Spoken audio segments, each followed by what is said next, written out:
Magandang araw sa lahat.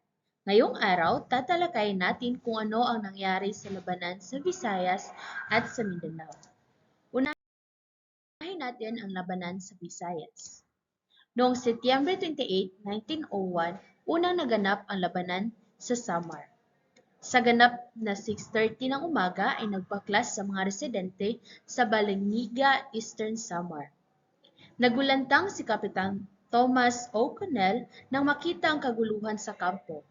Bago pa marating ang kinaroroonan ng kanyang mga tauhan, ay tinaga na siya ng mga manghihimagsik hanggang sa mamatay. Napatay rin sina Komendante Richard Griswold at Teniente Edward Wumpos. Sa 74 na Amerikanong sundalo ang nakatalaga sa Balingaga. 44 ang namatay, 22 ang malubhang nasugatan at 4 lamang ang nakaligtas ng walang kahit anong galos. Habang sa panig naman ng mga Pilipino, 28 na Pilipino ang nasawi at 22 ang nasugatan. Ipinadala ni Brigadier General Jacob H. Smith o kilala bilang Holy Jake Smith sa Samar upang patahimikin ang kaguluhan.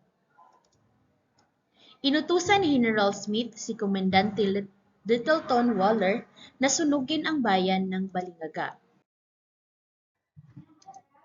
Isa rin sa utos ni General Smith kay Komendante Waller ang patayin ang mga residente mula 10 taong gulang pataas. Nagtagal ito ng 6 na buwan.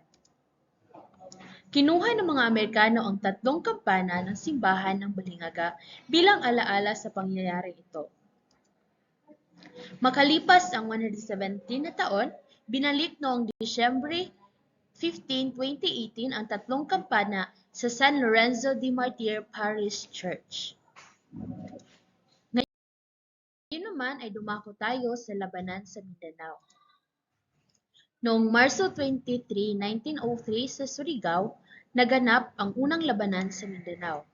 Nilusob ng mga nakatakas na bilanggo ang istasyon ng Surigao at pinatay nila si Kapitan Lewis M. Clark at tumakas at natago sila sa bundok matapos kunin ang mga baril.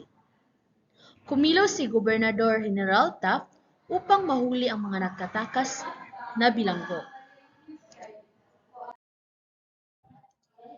Naibalik ang mga baril kasama ang pumatay kay Kapitan Clark. Sa kaparehong taon sa Misamis, kakaiba sa kaguluhang nangyari sa Surigao. Ang mga tunay na revolusyonaryo ang lumaban sa pamamahala ng mga Amerikano. Ang labanan ay hindi kumalat sa ibang lugar at iginalang ng mga tao ito dahil sa kanilang layunin. Noong Marso 6 at Marso 8, 1906 naman sa Sulu, ito ay labanan sa pagitan ng mga Muslim at Amerikano bilang pagtutol sa pamamalakad at pagpataw ng buwis ng mga Amerikano. 1,000 katutubo ang napatay sa labanang ito, kasama ang mga babae at mga bata. Tinagurian itong labanan sa Budaho o Battle of Budaho dahil ito ang pinakamadugong pakikipaglaban ng mga Muslim. Ang Budaho ay diaktibong bulkan na makikita sa Hulo Sulu. Sa pangunguna ni Dato' Alamada, nakipaglaban ang mga Muslim sa Cotabato. 300 na tagasunod at libu-libong taga-suporta ang ayaw tagapin ang pamumuno ng mga Amerikano. Siya ay sumuko noong 1914.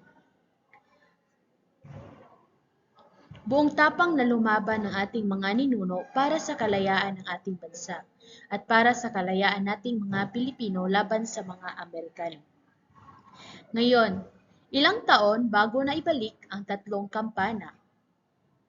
Tama. Ano ang nangyari kay Kapitan Lewis M. Clark? Magaling. Ano ang tawag sa laban sa Sulu? Tama.